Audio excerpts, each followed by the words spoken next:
आरुष आज डिनरसाठी काय हवंय? मम्मा मम्मा पनीर बनव ना. ओके.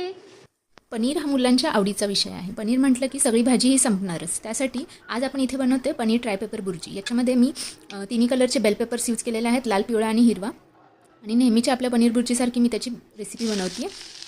बेल पेपरमधून विटॅमिन ए आणि सी मुबलक प्रमाणात मिळतात. एक चाइल्ड न्यूट्रिशनिस्ट मम्मा म्हणून माझा नेहमीच प्रयत्न असतो की माझ्या मुलाने भाज्या प्रत्येक व्हरायटीमध्ये खायला हव्यात. त्यासाठी मी असे नवनवीन प्रयोग करत असते आणि ही त्याची पनीरमधली एक आवडती रेसिपी आहे जी आज मी तुमच्यासोबत शेअर करते. तुम्हीही नक्की ट्राय करून बघा.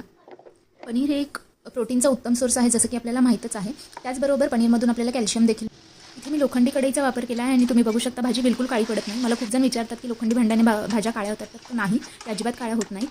आणि सगळ्यात शेवटी मी भाजी पूर्ण झाल्यानंतर 1 चमचा तूप टाकले आणि त्याच्यानंतर मी कोळशाची धुरी दिली आहे. त्याच्याने एक मस्त तंदुरी अरोमा येतो भाजीला आणि भाजी खायला रेस्टॉरंट स्टाईलसारखी लागते. तर ही झाली मुलाची मिठाची भाजी. तर मी ही काढून घेतली त्याची कमी तिखटाची भाजी आणि त्याच्यानंतर त्याच्यामध्येच काळं तिखट ॲड करून आमच्यासाठी ही तीच भाजी बनवून घेतलेली आहे. तर तुम्ही ही नक्की ट्राय करू शकता. कसं झालं आहे? यम्मी. रेसिपी आवडली असल्यास लाईक करा आणि कशी वाटली ते कमेंटमध्ये कळवा.